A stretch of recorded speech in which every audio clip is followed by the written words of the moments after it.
Welcome back. I'm really excited to unpack this next concept from Fuel for the Race, this idea of unintentional release of blessing.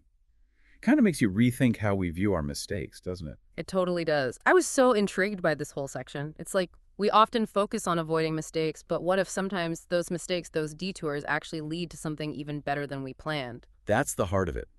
Manfi uses the story of Sarah and Hagar from the Bible to illustrate this. It's a pretty complex family drama. Sarah, desperate for a child, gives her servant Hagar to her husband Abraham. Okay, so even though it wasn't part of God's original promise, Hagar ends up having Abraham's child Ishmael, but then Sarah miraculously conceives and has her own son Isaac. It creates this whole rivalry and tension, and eventually Hagar and Ishmael are sent away. Right. And it's easy to see that as a tragic outcome. But Manfi points out that God actually blessed Ishmael too. He became the father of a great nation. It's like, even though things unfolded in a messy, unexpected way, God's blessing was still at work, bringing about something good even through human error. That's such a comforting thought. It's like saying, hey, even if you screw up, God can still use it for good.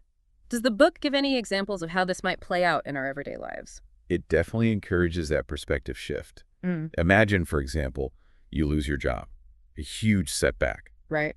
But maybe that unexpected change forces you to reassess your priorities, discover a new passion, and ultimately land a job that's even more fulfilling. So it's not about ignoring the pain or pretending everything's fine. It's about looking for those unexpected blessings that might be hidden within the challenges. Exactly. And sometimes the unintentional release of blessing might come through the actions of others, even those who have wronged us. Yeah. It challenges us to see beyond the immediate hurt and recognize the potential for good that might emerge in unexpected ways. This is making me think about forgiveness and how sometimes it's as much a gift to ourselves as it is to the other person. Holding on to anger and resentment only keeps us trapped in the past, preventing us from seeing those new possibilities. You've hit on a really important point. It's not about condoning the wrong, but about releasing ourselves from the burden of bitterness. And that act of letting go, of choosing to see the potential for good, even in the midst of pain, can be incredibly freeing. Okay, so that's unintentional release of blessing. What other fuel types are we missing in our toolkit here? Well, there's a whole section called You Are a Walking Bulletproof. This one is all about resilience, that inner strength to bounce back from life's inevitable punches. Manfi connects this to a verse in the Bible where Jesus gives his followers authority over the power of the enemy. So it's like having this invisible shield of faith that protects you from negativity and helps you overcome challenges. But isn't that a little unrealistic? I mean, life does throw some pretty brutal punches sometimes. You're right, it's not about being invincible or denying the reality of pain and suffering. It's more about having the mental and spiritual fortitude to withstand those blows, to not let them define you. So it's about developing that grit that everyone's always talking about, that ability to pick yourself up, dust yourself off, and keep moving forward. Exactly. And Manfi argues that a lot of that resilience comes from knowing who you are in Christ, understanding that your worth isn't based on your circumstances, your successes, or your failures. It's about having that deep-rooted sense of identity that can't be shaken no matter what life throws your way. It's like, okay, things might be tough right now, but I'm still fundamentally okay. I still have value. I can still get through this. Right? And that's a powerful place to operate from. Instead of being a victim of your circumstances, you become a victor, someone who can rise above challenges and find meaning even in the midst of suffering. That reminds me of the section on victim of circumstances. I felt like that one spoke directly to anyone who's ever felt trapped by their situation, like they have no control over their own life. Absolutely.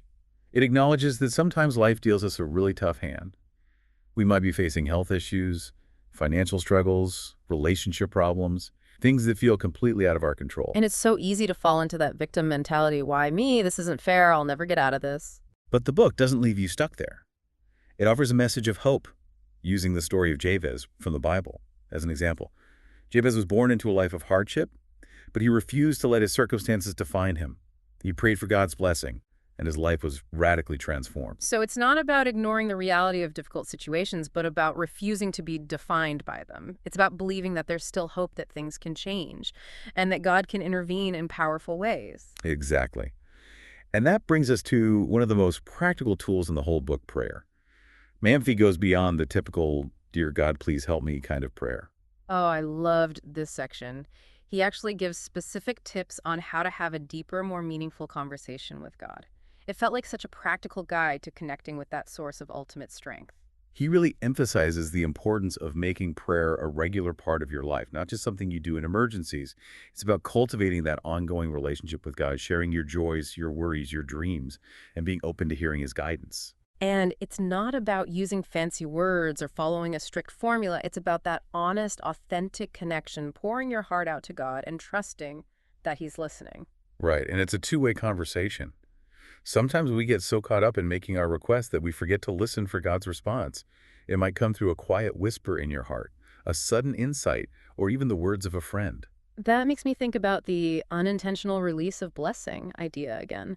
Maybe sometimes God's answer to our prayers comes in a form we don't expect through a detour or a challenge that ultimately leads us to something better.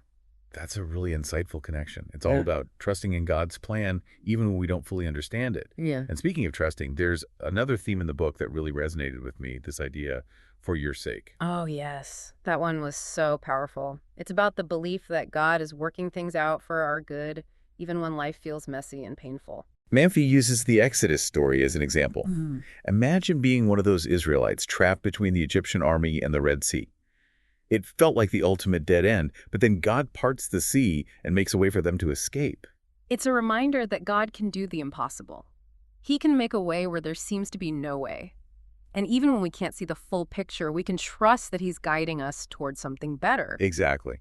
It's about surrendering to his plan, even when we don't understand it, and believing that he has our best interests at heart. This is making me think about all those times I've prayed for something specific and God's answer was a resounding no.